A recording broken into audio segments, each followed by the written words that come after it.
Good morning and good afternoon, depending on where you are. Thanks for joining us this month for campaign performance and data hygiene. Sounds exciting, right? So, insight analytics and the program canvas is our focus this month. So, thank you for joining us. Let's dive straight in, and we've got quite a bit to get through. So, let's get the housekeeping out of the way. So, we use Zoom, as you're probably aware by now, and replays are always available on our blog. So, you can visit the blog for years of replays and loads of other information and resources. So please take a moment to have a look at that. Please feel free to ask questions as we move through the session today. I've just noticed, looking at my email, there was a question submitted about an hour and a half ago. So, but that's fine. I will get to that. I'm just going to make sure and see if that person joins us. Questions submitted through the Q&A are visible, as we say here, to everybody. The idea there is you can potentially upvote those if you have the same question potentially. Of course, you can also use the chat to submit a private question if you'd like to do that as well. So I'm more than happy to do that. So who's with us today? So my name is Derek Bell. I'm your host for today, and I'm the Director of Marketing and Customer Success here at Marketing Cube. So thank you for joining us. And Adrian Jones, our CEO and founder, is also on the line tonight. So he's going to be managing the chat and also the Q&A. So please keep him busy as we move through the morning. All right, so here's the plan for the next 45 minutes. Obviously, welcome. Thank you. Good to have you with us. And let's dive straight in then to the basics with Insight, understanding how we access it, what it's telling us, and the information it has available to share with us about our campaigns and what we're trying to do. We'll also look at extracting a report, so going into Insight and actually pulling that report out and doing what we need to do with it. And then also looking at creating your own Insight report, which is also referred to as a custom report. Then what is the program canvas and why necessarily have we combined the two? I'll explain that as we go through. And Q&A at the end. But as I said, please feel free to ask questions as we move through the webinar. So let's get down to basics first. What is Insight and how do you access it? Now, for those of you that have been using Eloqua for quite some time, this will be a no-brainer, but let's just get a level playing field. The main thing to be aware of at the moment is that the current Insight that we all know and use is built on the Oracle Business Intelligence Enterprise Edition, or OBI, as the Oracle folks like to call it. That's being done away with, and we're being upgraded, which is nice, to the Oracle Analytics Server. And that was meant to be happening, we understood, around March. That's obviously been delayed. There are updates available in Topliners, but they're working real hard to get it to us as soon as possible. So we'll expand on that a little bit further as we kind of go through this session. If you do have your smartphone handy and your QR code scanning capability, get that out, because there are a number of QR codes that we're going to share with you today that you might want to scan and have a closer look at as well. But let's first of all understand the user types that we have for Insight. So Insight, technically speaking, is in fact a separate platform to Eloqua. From your point of view as a user, it's seamless. You go to the menu structure, you choose Insight, and Insight opens. You'll notice probably on your screen the word login usually appears. So you are actually leaving Eloqua and going over to Insight. But as I said, that is seamless. Okay, so who has access? Well, there are two types of user profiles. One is referred to as the reporter user, which in fact is actually a read-only license. I've kind of never really seen it that way, but it is. It is a read-only license. It still enables you to adjust and configure reports. You can apply different date parameters. You can select different assets that you want to view. There are a range of variables that you can apply. But it is still a reporter. So a reporter is a read-only level of access. Now, that's the type of access that the vast majority of Eloqua users probably need to have. The other one is Analyzer. And the Analyzer license is the person who's probably more of a BI type of person and affectionately the person we call the data geek. Okay, so it's the person who just kind of has a gift for understanding data and is able to log into a BI platform and just kind of feels at home in those types of environments. These people are great to have on your team. And they're the ones who are able to actually build custom reports and also dashboards within the platform. So they're a great member of the team to have. In some companies, you'll have those sitting within the marketing department. In some organizations, they may sit externally to the marketing department. But that's fine. You can still arrange for them to have access as well. So that's cool. So let's expand on that a bit further. All right. So the reporter user, as I said, basically has access to 200 plus out of the box reports that Eloqua have prepared for you. Of course, once you build custom reports, then that list of reports grows significantly larger. But they can do a lot of things with those reports, as I said, and you'd be hard pressed to not find a report that you kind of need. There's a lot of information in the pre-built reports. But then we have the analyzer user. And so this person, as I said, is able to configure and create very specific reports. And if you kind of think, if you've pulled reports out of Eloqua, it's highly likely that you've probably then exported those to Excel. And you may go through and go, well, look, I don't need that column and I don't need that column and I don't need that. And actually, I want to move those columns around so that make a bit more sense. If you're doing that on a regular basis as a reporter user, then that's where you kind of need to go over to your analyzer colleague and say, hey, can you help me? Can we just create a custom report exactly like what I've done here in Excel with the columns in this sequence, with these columns removed that I don't want? And that would be really, really helpful.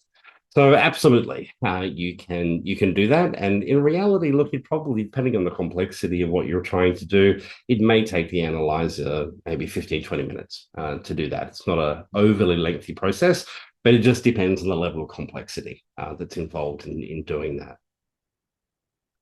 Okay, so let's understand what we're able to report on. So these are all the areas, and they probably make absolute sense to you. And I'm sure you've seen these yourself when you log in. But just to give you an example, something that you want to think about. So if you're trying to look at the performance of individual emails within a campaign, and the campaign may well consist of 5 or 6 or up to 20 different emails, then if you go into the campaign area of the catalog, what you're going to see is a single line item in your report with all of the relevant stats against it. Not that helpful, obviously, in dissecting the individual assets. So if we want to look at the individual assets, that's where we would go into the email area of the catalog. Click on that, we can identify all of the relevant emails we want. Then when we look at the report, we'll see 6 or 10 or 15 or 20 lines within, or rows within the report, looking at individual performance of those emails. Great for optimization and trying to work out which emails are actually performing and doing the job that they were sort of designed to do. So from there, you can also look at landing pages. We can analyze contacts in more detail, look at form performance. If you've got the SMS add-on function, obviously that's available to you as well with quite a detailed level of reporting. And then also website. So just a point on landing pages and website. So website refers to your CMS, but it actually also includes your Eloqua landing pages. If you go into the landing pages area of Eloqua, that's all you will see is just simply Eloqua landing pages. So just a slight difference there. It's also extremely helpful because when you look at website, for example, let's say you're wanting to do some page tagging, you need the full URL to do your page tagging in. So you can actually get that from the website report, which makes life a lot easier. So just a tip there for you. Okay, so you've possibly seen these within the Help Center. These are what Eloqua have identified as the most common reports, and I kind of have to agree, they probably are the most common reports that people seem to access. There are some referred to as analysis overview, and you can see I've got those highlighted. They're probably the most common of the common, if that's an appropriate term. But what I've done is just highlight in blue those reports that personally I find clients are wanting to understand and are asking about. The one in the middle there, the click-through link breakdown report, is quite interesting because obviously in an email, let's say it's a newsletter email, you want to have a really good understanding as to what people have actually clicked on and which newsletter article potentially performed the best. So the email click-through link breakdown report is the report that you want to use. It'll show you that in quite a bit of detail, which is quite helpful. All right, so seeing things clearly is key to finding the insights. And so, what I mean by that is that we really just need to have a good understanding of what it is we're actually looking at. And I'm just going to drag my screen over here and show you. So, what I've done here, I'm off to the Help Center and I've gone straight into the email analysis overview report. So, certainly one of the more common reports, and possibly one that you've extracted numerous times. So the questions this report helps you answer, which is highlighted here. So, how has an email been performing? What is the click-through rate? What is the conversion rate? And what is the bounce rate? So all of those questions are answered with this particular report. But the key thing I really wanted to try and draw your attention to is under the good to know section. I won't, I'll leave you to visit the Help Center and read this for yourself. But it does give you some specific information to help you understand what the report is actually telling you. Simply looking at numbers doesn't always give us the insight that we need. We need to understand what those numbers actually mean and how they've been calculated. Now, how they've been calculated, you can look at down the bottom here under report metrics. So the report metrics will tell you, let's take an example of the hard bounce back rate. So the total hard bounce backs divided by the total number of emails sent. Therefore, it's total hard bounce backs divided by total sends. Very basic formula, but that's how Eloqua arrives at giving you a hard bounce back rate. Okay, so you can scroll down here and you can see that description for all of these different areas. And these are essentially all the column headings that you would see in the standard out of the box report for this particular one. And then over here on the left-hand side under common reports, you'll be able to access and you can see there's descriptions against all of these, just as we're looking at here on this particular page.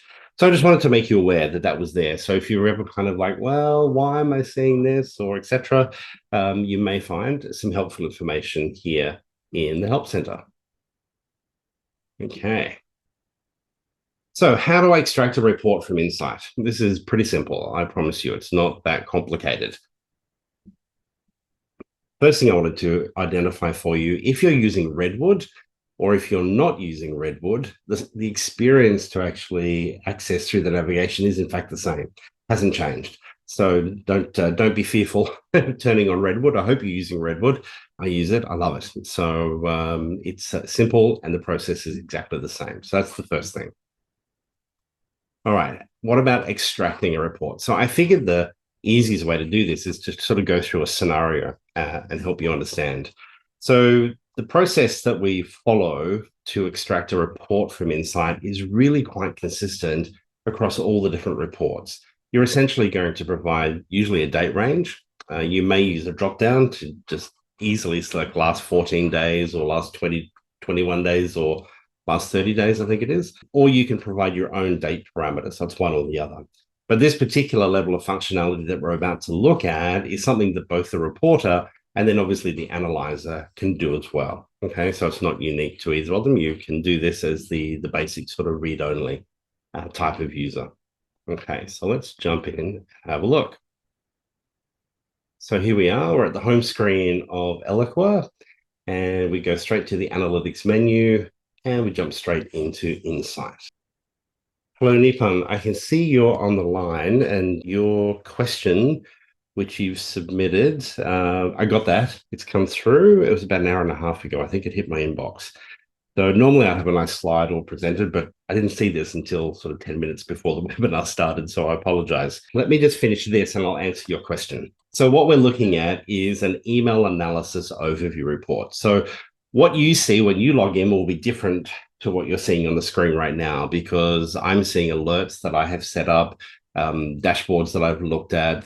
These are sort of reports I've looked at recently, and so that's why they're kind of displayed. But this is the catalog area down the bottom here. So everybody will see the catalog when they log in. So I'm going to go straight into email. And from email, we'll then look at a list of different reports that are available. And you'll notice when we get in there, for instance, I have some stars. I've got a couple of stars next to them. So those stars are telling you that they're my favorites. They're the ones I kind of access the most. So you can do that too. If you toggle over here on the more icon, just click on the black chevron. Mine says remove from favorites because I've already obviously got it favorited. So if you do that, you'll be able to add to your favorites. which can then also be accessed from up here as well. So you can access them in a range of different ways. But yep, there they are. You can see I've got a few favorites. But so I'm going to click on the word open, which is a hyperlink. And from open, we're then going to get a range of parameters. So let me just zoom in a little bit so it's a bit easier for you to see.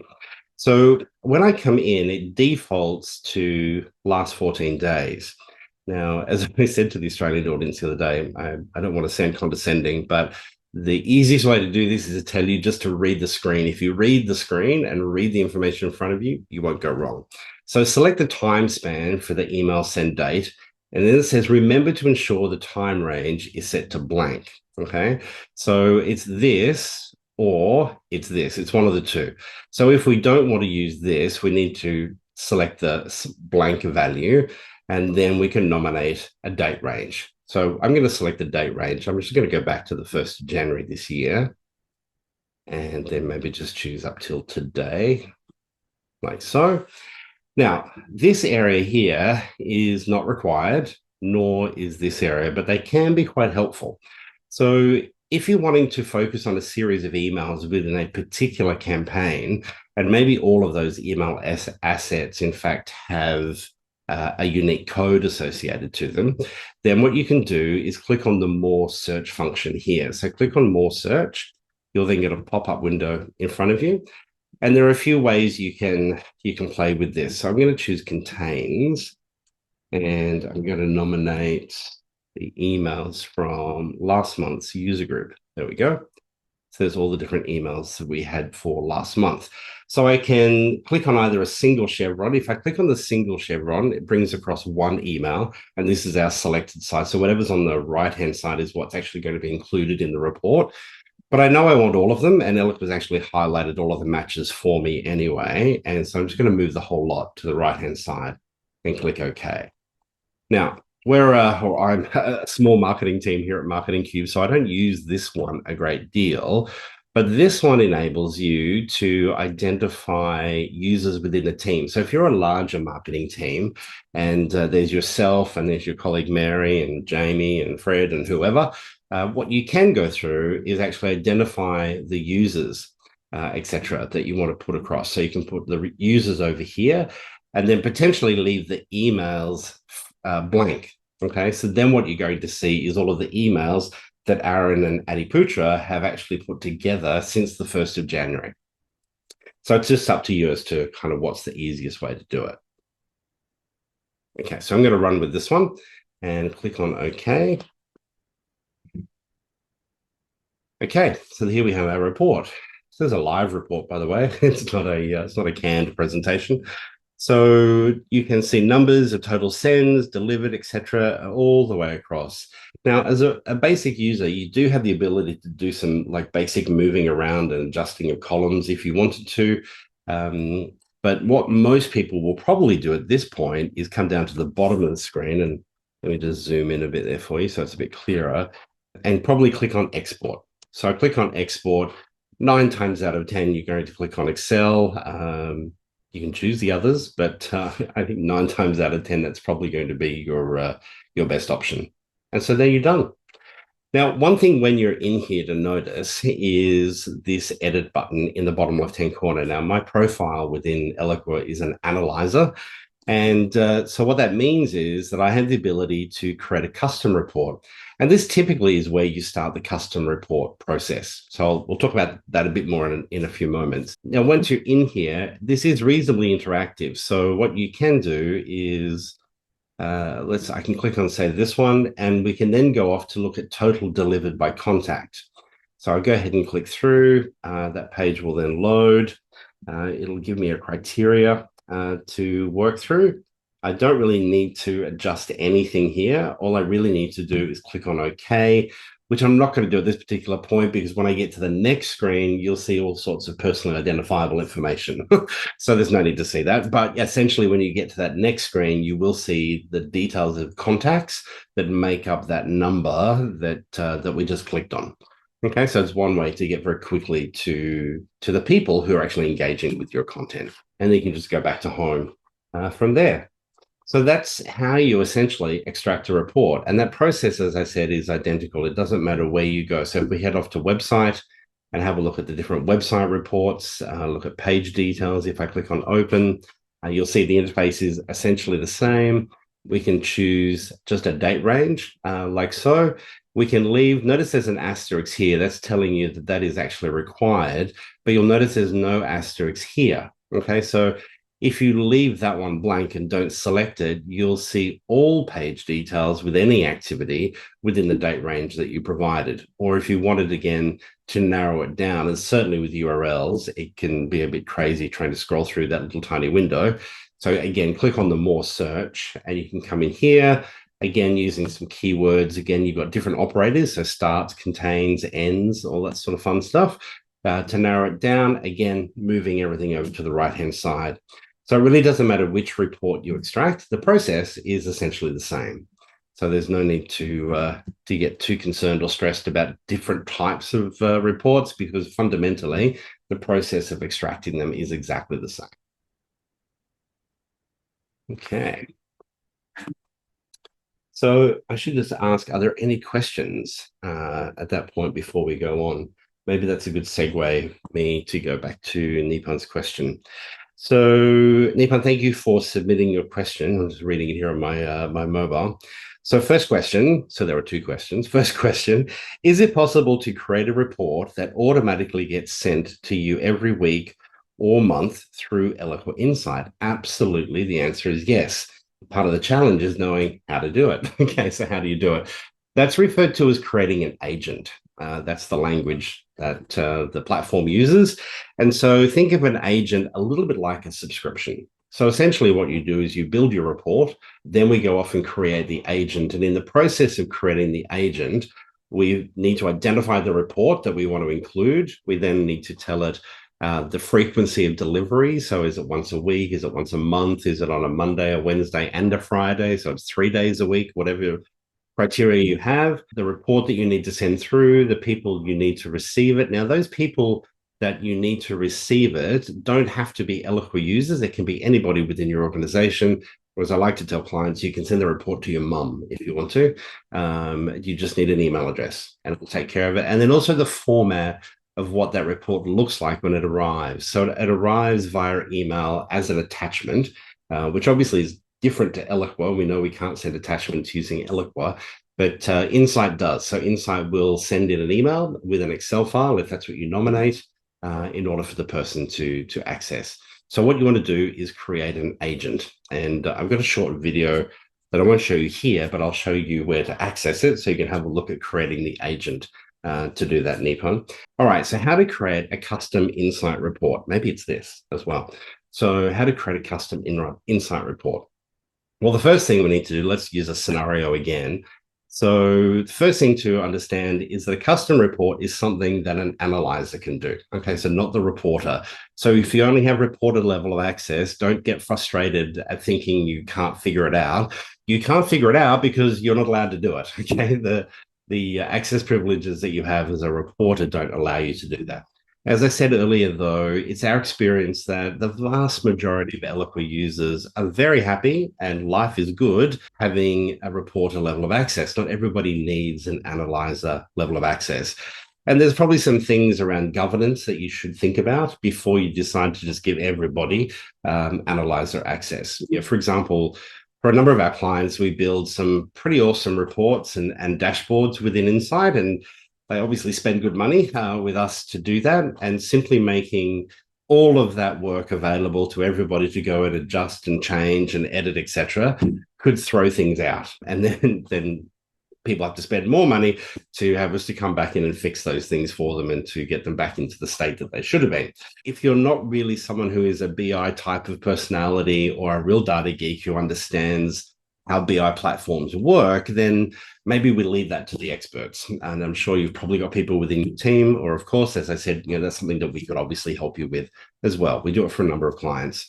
The easiest approach for the analyzer in order to build a custom report is to go through a process of, first of all, looking at the 200 plus reports that you have and finding the one that is as close as possible to your end game. Okay, so What is more time consuming is literally starting from scratch. What you want to do is find a report that's almost there, grab that one, and we're going to do a save as of that particular report. So you'll notice, you might remember there just a moment ago, I showed you that area of the report where we had the edit button in the bottom left-hand corner. That is the giveaway between the level of access for a reporter and an analyzer. So if you're in a position where you're looking at a particular report and you don't see edit in the bottom left-hand corner, then that confirms for you that you are a reporter user within the platform. So let's just repeat that process. And we can go down here to edit. So we're going to assume that the report I want is this one. It's almost what I need, but maybe there's too much information in here. Okay, so what you can do is you can go through and take things out. So I'm not interested in total possible forwards nor forwarders. Unique submissions from the email is probably good information. I find non-unique pieces of information are not adding a lot of value. So again, I'm not really interested in click-through rate. I'm more interested in unique click-through rate and unique open rate. Click to open is kind of interesting. Possible forward, yeah, no, not overly interested. Form conversions, well, maybe in this particular example, it's an email newsletter. There are no forms for people to access, really. So let's get rid of that. Hard bounce back, you probably want to be aware of. So you can have a look at that. You can kind of do some tweaking, etc. You can then click on the results tab. And what you will see is essentially a mock-up of what the report would look like based on the changes you just made to the criteria. So it'll just do a little bit of thinking.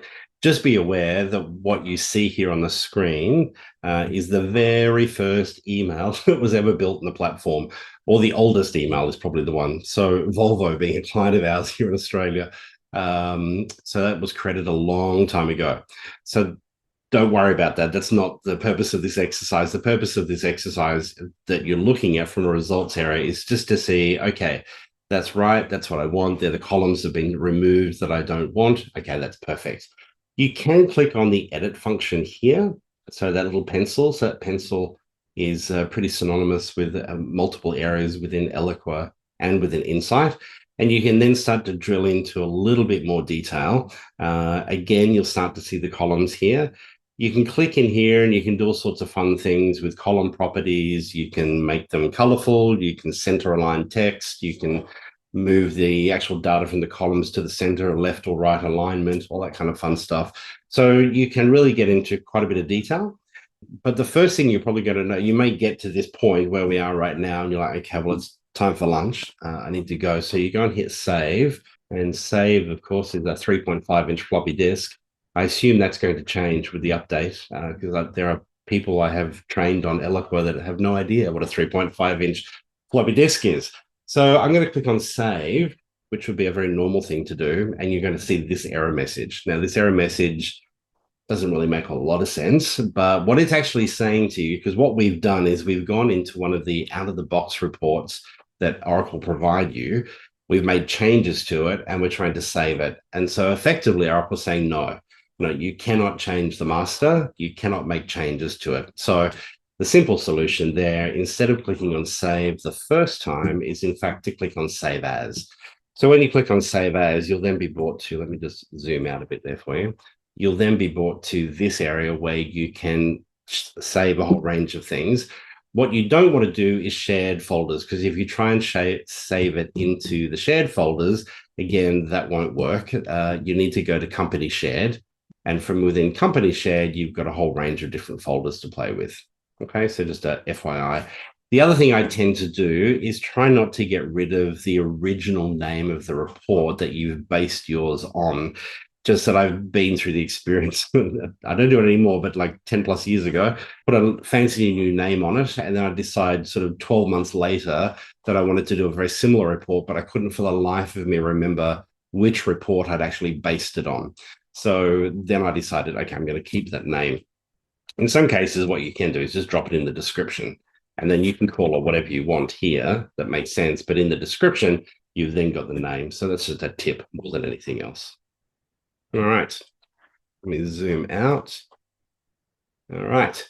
So if we go back to our home screen, there are a range of different things you can do with some of the custom reports. And if I type in user group,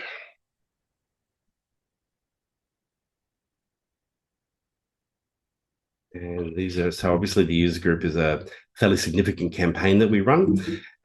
So what I've got is, because of the naming convention of our particular emails, I can actually group them based on some specifics. So if I look at this one, this is the invitation only. And so what that's looking at is just the performance of the invitation only emails. So if I take this back to, let's say, 01012023, and we are 052024, that's all I would need. Now, for most of you on the line, US dated formats makes perfect sense. For the rest of the planet, it doesn't, but it is clearly articulated here. So it is month, day, and year. So just be aware, if you're not in the US, it is all in US date format. You've still got the same options here. This is all customized, though. I've had control and been able to control this. So if I now select OK, in the back end of this particular report, there are already filters that I've applied to only show emails that contain the word invitation only. So you can see through my naming convention there, that information. And you can kind of see here, a pretty green line. That's the one that I'm kind of wanting to draw my attention to, etc. What else have I got on here? So we've unsubscribe rate, which is pretty low, which is good. We can see a total at the bottom, 0.3%. That's exciting to see, obviously, for any digital marketer. Then also the auto opens and auto clicks. So these two particular values are not native to any of the reports. You need to add them into a custom report, just as an FYI. And the other thing that I don't really quite understand in the standard reports, you never see campaign end date. They just always have campaign start date. And I'm like, well, it'd probably be handy to know the end date as well. So again, because it's a custom report, I can put this in and I can kind of basically do whatever I need to do. So that's just one example of a custom report and what can be done. And so if you're a reporter user, basically you've got access to look at these. You can adjust those filters like I did there just a moment ago. And then depending on your level of access, you'll be able to export that as well. Okay, but you just won't be able to edit it if you're a reporter user. The other one I wanted to show you just quickly is a dashboard. So that's the other part of Eloqua. So you'll be very familiar, I'm sure, with the dashboard area within Eloqua. So again, from the analytics menu, you can access dashboards and you can see those dashboards there. And it's insight data that is driving all of those dashboards, by the way. It's not a separate platform. It is, in fact, just insight data that is driving them. But there are also insight dashboards that you can access. And so what we've done is we've recently built out and updated a dashboard specifically for the user group. So again, this is live data that you're looking at. So we can see globally, we have 1,421 people subscribed to the user group. And what we've done, there's a little bit of magic in the back end there of that formula, so that we're not looking at anybody who's globally unsubscribed, but still subscribed at the email group level. We've made sure that what we're looking at is people that we can actually communicate with. So that's a good number. Here, we're just looking at sort of activity over the last 30 days. So total subscribed and unsubscribed. And the good thing that you've got with Insight, and this is where even your external, not external, but folks within the business who are outside of the marketing remit who may want access to these reports as a read-only type of exercise, that reporter level, instead of having to send them the reports, they're not very interactive, right? But when you're actually in the platform, you can hover over all of this information, all these different icons, etc., and information will pop up and start to show you a little bit more detail that's going on there. So you get percentages and numbers, etc., that you can play with. So all of this information is really first-party data, which is a little bit of the next topic around Program Canvas. You can see geographical locations of where people are that we're talking to, different levels of user. So we ask people when they first subscribe to the user group how frequently they access the platform. And then using that information, we transpose that data to identify someone as a power user, a frequent user, a light user, or a non-user. So a non-user is typically those people who are probably either in a more senior role in marketing who are not sort of hands-on and in the tools, so to speak, or it could be somebody outside of the marketing remit. Just needs to understand how the marketing automation team are working and what options are that they've got available to them. So that's just one example of one dashboard, and there are a whole range of ways to display this information as well. Okay, all right, let's jump in and have a look at the program Canvas. So the reason we wanted to combine these two things this month was that in the world of increasingly in the world of first-party data, which we all know is critical, it always has been. It's certainly something we need to focus on, but it becomes more and more important in light of the changes that Google are making. And so the more that we can do to have that data, but not just have and receive that data from people through submissions and CRM data from the sales team, et cetera, and service team, but we need to make sure it's good quality. And so scrubbing it and cleaning it is a really good thing that you can achieve with your program canvas. So the challenges of first-party data are kind of not unique to first-party data. It kind of really is the challenges of data, period, right? They can be messy. It can age. Now, when I say age, well, for example, we ask you, when you subscribe to the user group, we ask you for how many years have you been using Eloqua? When you answer that question, it's obviously current at the time you give it to us, but it ages, okay? And so we need to be able to update that on a regular basis. So we actually drop you into a program canvas where every 12 months we flick the switch and we update it. So if you told us 4 years, 12 months later, we flick the switch and we change that to 5 years. And then 12 months later, it'll be 6 years, et cetera.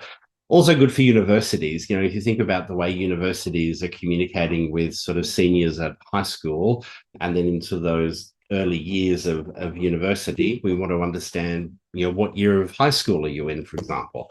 And so when you capture that information for universities, from a lead point of view, it's valid, but it's obviously going to change every 12 months. And so something like a program canvas is a good way to manipulate that data in the field and refresh it as it's needed to give them more accurate information.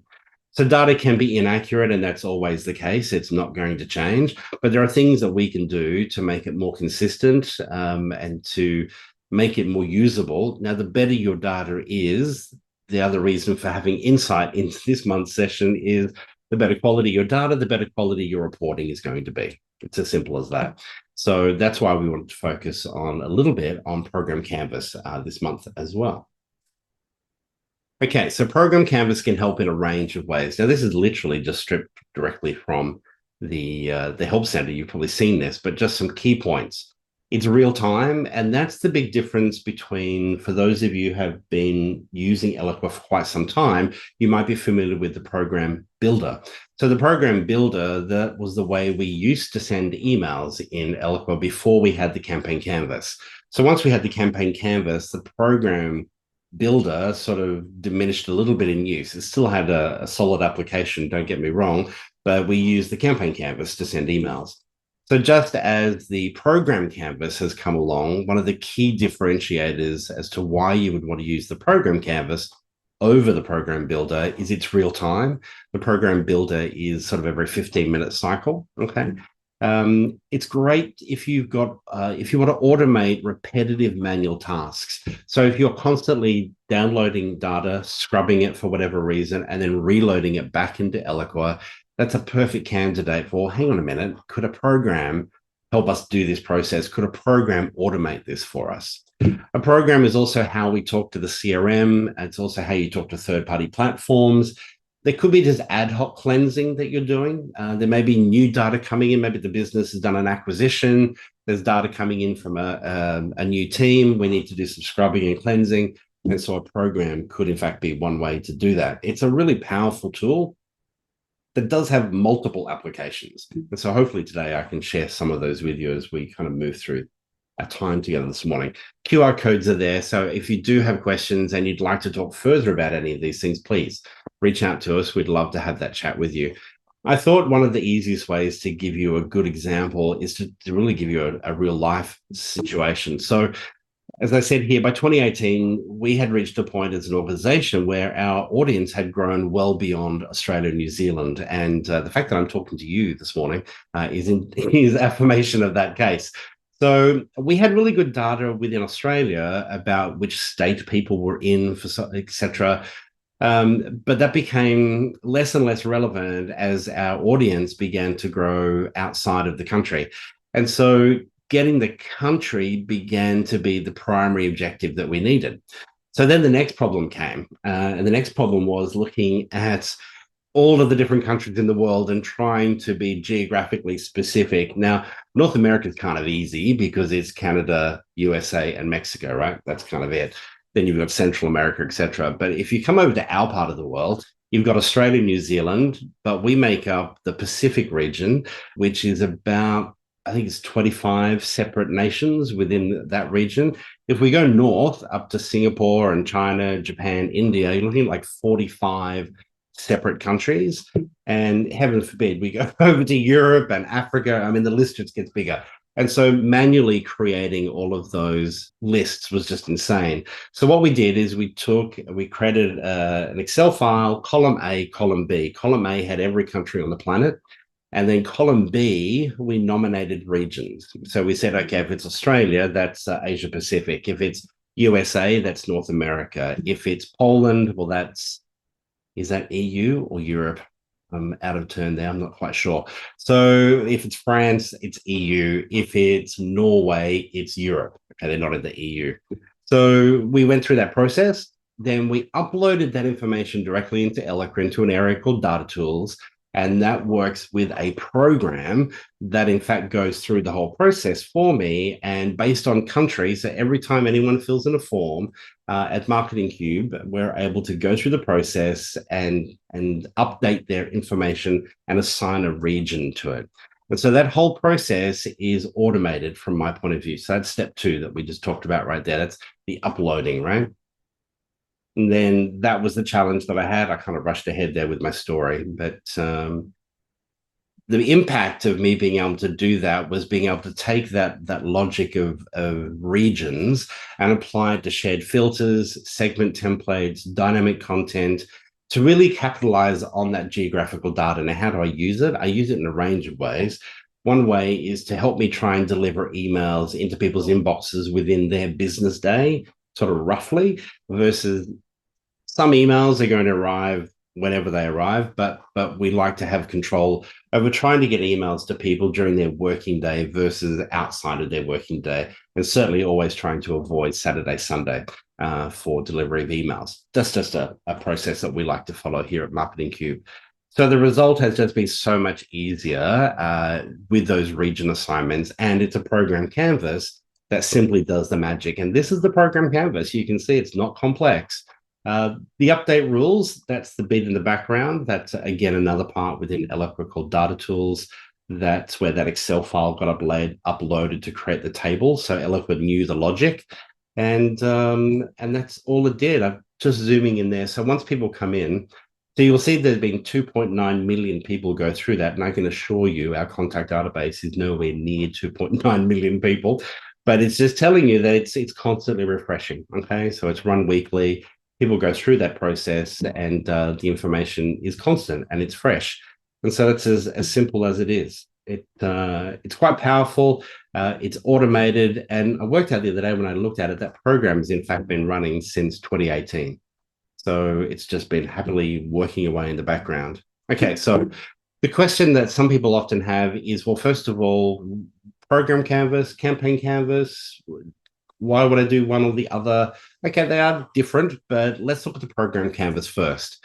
So the first question we'd suggest to you is, if you've got a particular objective in mind, could the campaign canvas do what you need to do? Now, if the answer is no, then that's where we would probably go to the program canvas. So if the campaign canvas can't do something, or you can't configure it to do what you need to do, then it's likely that the program canvas can in fact help.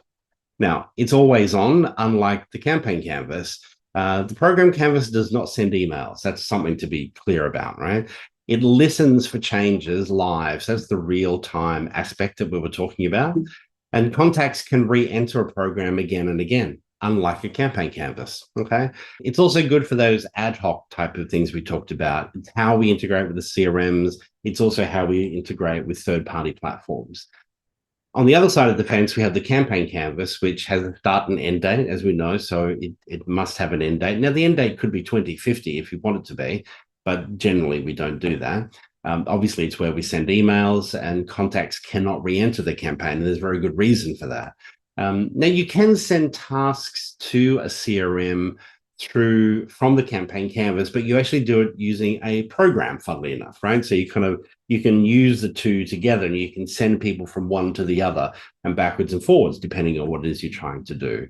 And you can view changes to a contact from the campaign versus listening and then acting on specific changes like the program canvas does. So just a little bit different in the way that it works.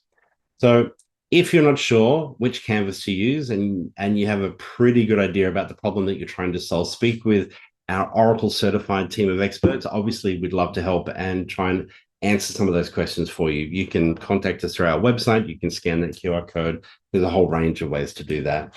Now, we've run over time, but Nipon, I wanted to make sure I answered that question for you. So you're referring to these 2 points right here: create a contact program or a custom object program. And the reason that didn't ring a bell for me is because I've actually never created one, but I do know what they're for.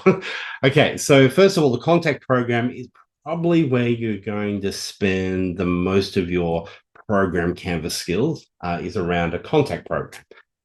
So the custom object, though, what that's referring to is data that you may have stored in a custom object. So some of the more standard things that people are going to use a custom object for could be purchase history. It could be information stored there in relation to video engagement. That's just one that we have here called VidSync that we're playing with at the moment. You might have specific surveys that you run on a regular basis, and you store that information in a custom object. So any of that information that's sitting here in the custom object, that's where you would go through the process. Now, of course, I've lost that information. Let's get back to it for you. That's where you would create a custom object program. Okay, so first thing when you come in is you actually select the relevant custom object. So you immediately create the relationship between the program canvas and a specific custom object, versus the other process, as we looked at earlier, is to create a contact version of it. So that's essentially the difference. It all depends on the information that you've got stored in your custom object as to why you would actually want to do that. So hopefully that answers your question. Now, we've gone over, and I'm sensitive to time, and this was probably a tough topic to try and get into 45 minutes. We'll have on our blog post information we'll cover off for you for the updates to the next release of Eloqua, which is happening this weekend for those of you on Pod 1. And then that will be all captured in our blog. So we'll make sure we get information to you. And once that information comes through, you'll be able to see that in a little bit more detail, and we'll expand on those for you. The other thing you may want to do, and I can just quickly, if I share my screen again, just quickly, if you scan that QR code, that one will take you to a subscription page for our important update subscription. It's a quarterly email that we send out where we look at all the release information from Oracle and just provide you with kind of our view and perspective on some of those features and how you might be able to take advantage of them. So please feel free to subscribe to that. We'd love to have you on the list. I'm literally almost ready to hit send on that tomorrow. But even if you subscribe next week, that's fine. It'll still pick you up, and you'll receive it usually within 24 hours. So that covers it off. I will hang around, though, if there are questions. If anyone does have any questions, please feel free to stay on the line, and I'll be more than happy to answer those for you. But thank you so much for making some time to be with us. And please forgive me for going over. Otherwise, we look forward to seeing you next month. Thank you, everybody.